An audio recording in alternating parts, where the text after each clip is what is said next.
Esselamu Aleyküm takipçilerim ve meslektaşlarım, bu videoda Timberg klima uzaktan kumandasını nasıl kullanacağını göstereceğim. Bu klimanın on-off yani açma kapama düğmesidir. Bunun yardımıyla klimayı açıp kapatabiliriz. Klimanın modlarını değiştirmek için mod düğmesini kullanıyoruz. Bu klimanın 5 modu vardır. Soğutma, kurutma, ventilatör, ısıtma ve otomatik mod. Mod düğmesine her basıldığında klima bir sonraki moda geçer. Çoğu kullanıcı klima soğutma modunda kullandığı için önce bu modun nasıl kullanacağını açıklayacağız. Mod düğmesine basıyoruz ve imleç cool kelimesinin önünde durduğunda klima soğutma moduna geçiyor.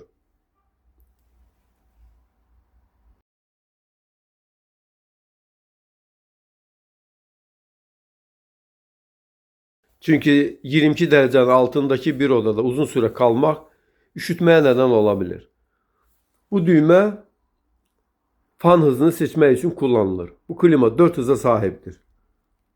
Düşük, orta, yüksek ve otomatik hız.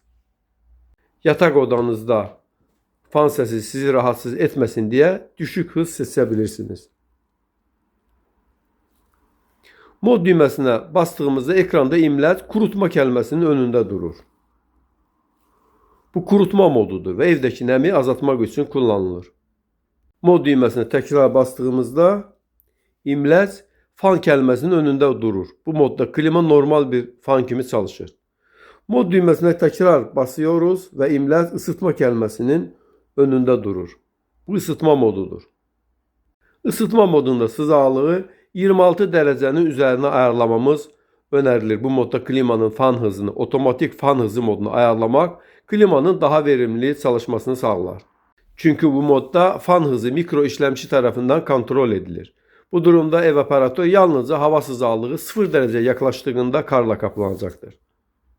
Isıtma modunda klimanın nominal gücünde çalışması hava sıcaklığına bağlı olarak 20-40 dakika sürer. Mod düğmesine tekrar basıyoruz ve imleç feel yani otomatik kelimesinin önünde durur. Bu modda klima evin sıcaklığını yaklaşık 24 derecede tutmaya çalışır. Sıcaklığı bu göstergenin üzerinde ise klima soğutma modunda, altında ise ısıtma modunda çalışır. Soğutma moduna geri dönmek için mod düğmesine tekrar basıyoruz. Şimdi diğer modları açıklayacağız. Bu düğme ile sıcaklığı yükseltiriz. Bu düğme ile de düşürürüz. Süper düğmesi klimanın soğutmasını yoğunlaştırmak için kullanılır. Bu modda 15 dakika çalıştıktan sonra klima önceki fan moduna geri döner. Şimdi Eco düğmesine basıyoruz ve imlecin Eco sözünün karşısında dayandığını görüyoruz. Bu klimanın ekonomik modudur ve bu modda klima daha az elektrik tüketir.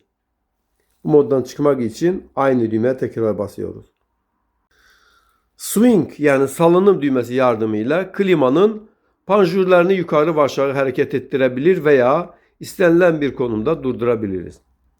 Bazen uyumaya hazırlaşırken sıcaklığı 21-22 dereceye ayarlıyoruz. Bahsettiğimiz gibi bu üşütmeye neden olabilir.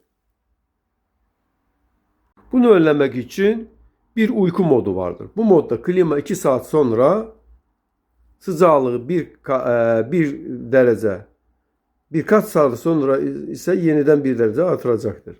Bu klimanın iki zamanlayıcı modu vardır. Timer açık, yani timer on ve timer off. Timer on ve timer off. Zamanlayıcı açık ve zamanlayıcı kapalı.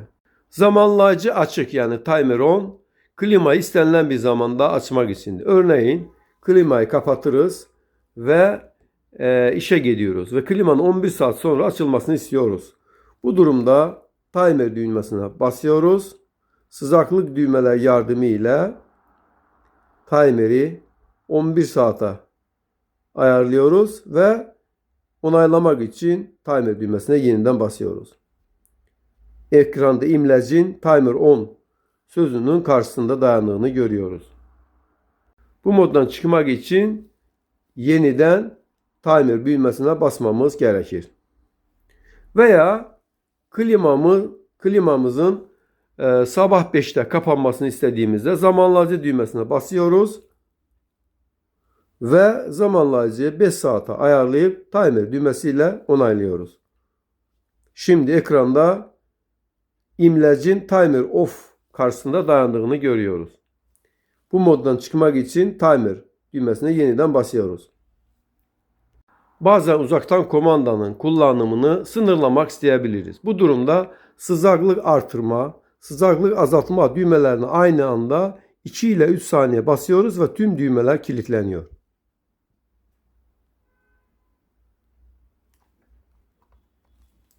Kilidi açmak için aynı düğmelere tekrar basmamız gerekir.